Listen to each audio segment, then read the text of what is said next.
কানা তাওয়াবার রহিমা, নিশ্চয়ই আল্লাহ অতিশয় তওবা কবুলকারী, পরম দয়ালু। তাদেরকে স্বাভাবিক জীবনযাপন করতে আর বাধা দিও না।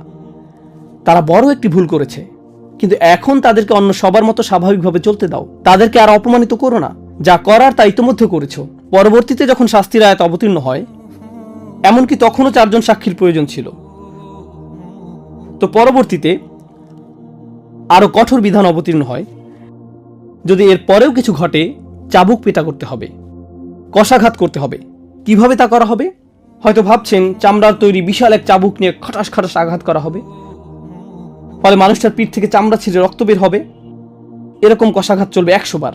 10 বারের মাথায় হয়তো লোকটা মরেই যাবে। না না না, একটু থামুন। ইসলামী আইনবিদগণ এটা নিয়ে ব্যাপক আলোচনা করেছেন। তারা বলেছেন অতি গরম কোনো দিনে চাবুক মারা যাবে না, বা অতি শীতের দিনেও নয়, কারণ চামড়া তখন বেশি স্পর্শকাতর থাকে।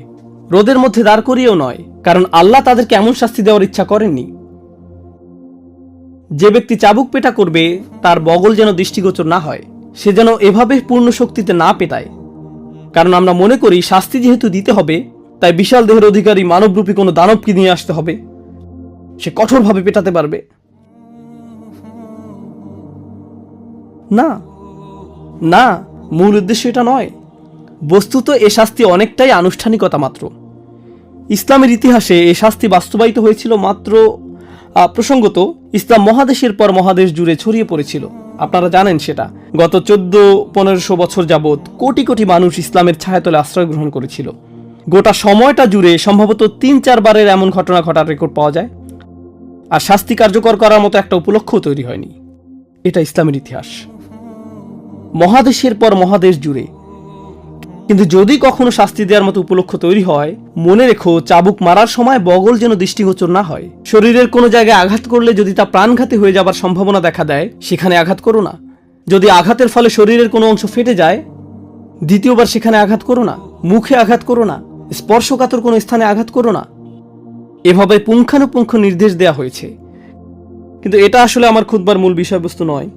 এই শাস্তি ব্যাখ্যা করার জন্য আজকের খুতবার অবতারণা করা হয়নি।